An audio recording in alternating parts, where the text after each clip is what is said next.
hair at this point due to rain and humidity. It's just going to do what it's going to do.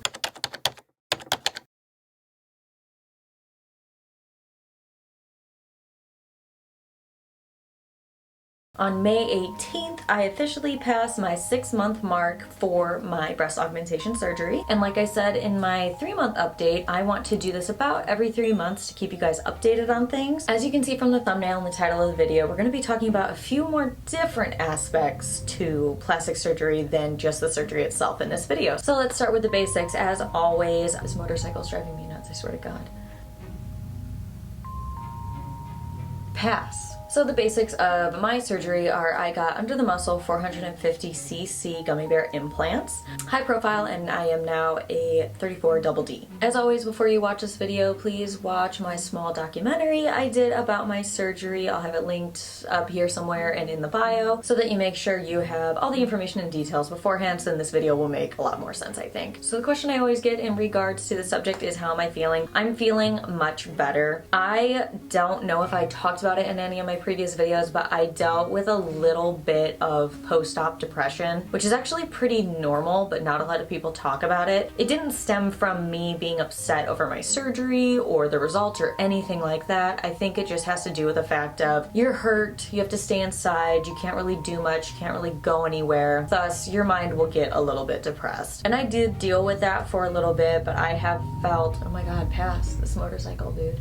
But I am feeling really good. That depression pretty much passed once I was able to do a lot more and be more active and basically participate in life again. Working out has definitely gotten easier. I said in the last video I was easing into it, and I can definitely lift a lot more with a lot more ease, and it doesn't feel as weird as it did, I guess. When I first started picking things up just in general after surgery, everything felt very weird. But now that I have a lot of numbness that has subsided and a lot of just normal surgery pains that have subsided, it started to feel like basically my body again. I started to feel more like myself again. So as time has gone on within these 6 months, that has just been improving significantly. I believe I said in the 3-month video that I was gonna start using silicone tape to help with scarring. I used that for a whopping 2 days, and then the adhesive gave me a rash, which I also, fun fact, recently gave myself a rash by using the wrong sunscreen. So that was super fun. As you can tell, I'm allergic to a lot of things. Not to brag. But basically my doctor said, let that all subside itself and then start using a scar cream. I haven't really picked a scar cream yet. I'm looking for a really good hypoallergenic one, but my scarring, again, like I said in the last one, is not bad at all. It's not something that's super noticeable for me, and it doesn't bother me, so it's not like I'm sitting here obsessing over the fact that I have scars. It's not an issue for me right now. But I think I am gonna start scar treatment this coming week,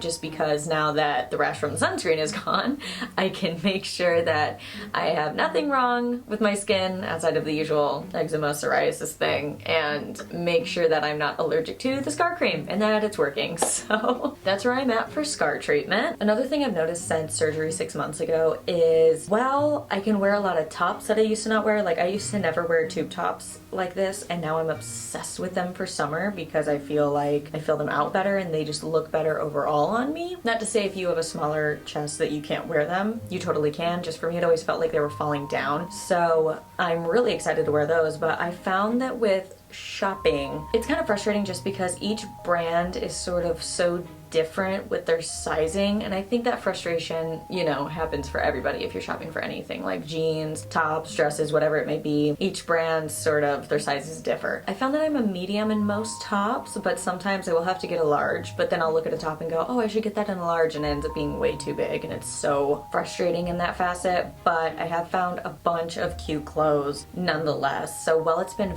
frustrating, I'm still like managing and getting some cute stuff, and I'm summer ready basically. Now that all of those little updates are out of the way, I want to get to the main point of this video, because this is something that I sort of anticipated with plastic surgery, but it's definitely been an interesting experience to say the least. And that is receiving hate online. And I actually had somebody ask me in my personal life recently, how do you deal with hate that you receive online just from random strangers? Like, you seem to deal with it so well, how does it not bother you? I can't explain it other than that it just doesn't. Sometimes I think people don't realize that what they're saying could be harmful or hurtful, but then there's times that you like, you know that they know that you know that they know, you know? So like there is definitely a difference between like constructive criticism and just like rude or mean or hateful comments. So one piece of constructive criticism I got, because I want to give an example before I get into what actual rude comments are about this, is in my 3-month update or in my augmentation update, one of them, I said at one point, high profile basically means a big implant on a narrow base. And I actually cut it out of the video because I realized that people weren't understanding what that meant, because I, explained it in a way that they didn't understand. Again, I am neurodivergent, so sometimes I will explain things and say things in a way that maybe doesn't come across as I mean them to, which is frustrating, but all I can do is learn and move forward. So basically what high profile means from my understanding: talk to your surgeon. This is my understanding, but they will tell you exactly what it means. A high profile implant is an implant that is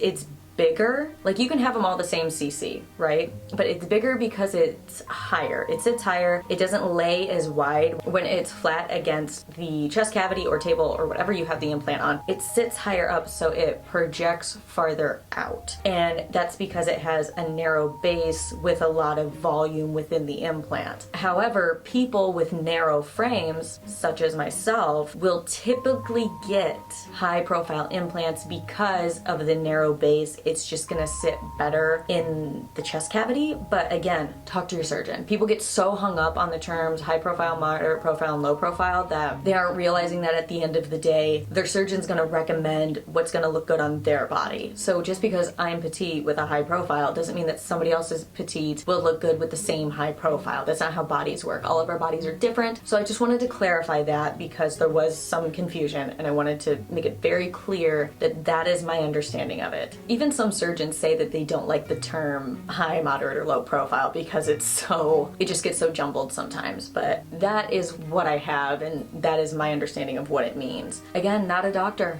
Talk to your surgeon. They're gonna know exactly what it means. Now that I think is a form of like constructive criticism of like, hey, I don't think this was explained properly or this was explained incorrectly. I'm like, totally. Let me go cut that out so that I'm not spreading misinformation, because I never want to do that. And let me correct this the best way that I know how, which is me explaining that that is my understanding of it. And then there's the people that hate themselves. So then they have to hate on you. Let's get into it, shall we? If you have been on my channel for a while, you will know that I was receiving hate before surgery, unrelated to plastic surgery completely. I've had people try to attack me on social media through their own posts and posting on my content. A few people, actually. It's just funny to me, I'm sorry. And I was dealing with hate before surgery, during recovery, and after. It did not stop. Hate sleeps for no one, apparently. When someone is completely unprovoked and attacks you for like you have not given them a reason, and they feel the need to attack you or be rude to you or say rude things to you or about you on your content, their content, whatever it be, that's a problem within that person. That's something wrong in their day. That's something that's happening internally within them. Sometimes it's mental illness, sometimes they're just awful. It's a roll of the dice. And so I've learned really not to take that behavior personally. While they may be talking about me and trying to spread hate towards me and on my name and whatever they want to do, that is not about me. That has nothing to do with me, and that has everything to do with them. I always say it's sort of like getting cheated on when you thought that you were in a super happy relationship. That says nothing about you as a significant other and says everything about that other person as a person. And I will talk about TikTok. If you haven't followed me on TikTok, go follow me. It's a fun time over there and I post frequently. But there will be people on TikTok that usually it is always people with no profile picture. I make that joke actually a few times on that page, but it's usually people with no profile picture that say things like, must have been coupon day at the plastic surgeon, looks awful, this or that and the other thing. I think one literally told me, I have it screenshotted for the thumbnail, but I think they said something along the lines of, you look awful, like you went way too big or something, go back to the doctor and get it fixed. To which I'm like, that's an awfully bold statement for somebody who is not in my body, and I'm the only person who can decide what happens with my body. You'll also get people that try to say, you looked better before, this looks awful, why did you do this? Why would you do this yourself? There was one person who said on my augmentation, I really hope this isn't the start of you fixing things. When I stated in that short documentary that I wasn't fixing anything, I liked myself before and I like myself after. It's just funny all these comments that you get, because half of the time it's just from faceless people that aren't even brave enough to have a profile picture on their account trying to tell you what to do with your life, and you just gotta let it roll right off your back. Delete the comment and block the person. There is no shame in deleting and blocking a person that is sending you hate for absolutely no reason. It's called being at peace with myself, being happy with myself, and not letting negative energy affect me. There's also a lot of people online that suddenly become surgeons and doctors and try to tell me that I shouldn't have done this or I shouldn't have done that for this health condition or for that reason or for this article that they read or because their sisters, cousins, hamsters, friends, daughters, nephews, uncles is a plastic surgeon and said this, you know what I mean? And suddenly they know everything. When it comes to things like that, just talk to your doctor. Talk to your surgeon that you trust. Get a second opinion if you're maybe doubting your surgeon. Go see another surgeon and get their opinion on it. There's nothing wrong with getting a second, third, or even fourth opinion if you want it. This is your body. You decide what to do to it. And as long as you aren't hurting yourself or anyone else in that process, there's totally nothing wrong with it. Again, if they're giving constructive criticism or just giving their thoughts, somebody came onto my page, or let's say they made a video about one of my videos, as I do for other content creators, and express their opinion of being like, hey, I don't agree with plastic surgery, or I don't agree with how she feels about Christianity and religion, or I don't agree how she feels about these creators. That's totally fine. That's just an opinion. You're totally free to have an opinion. There is definitely a line between like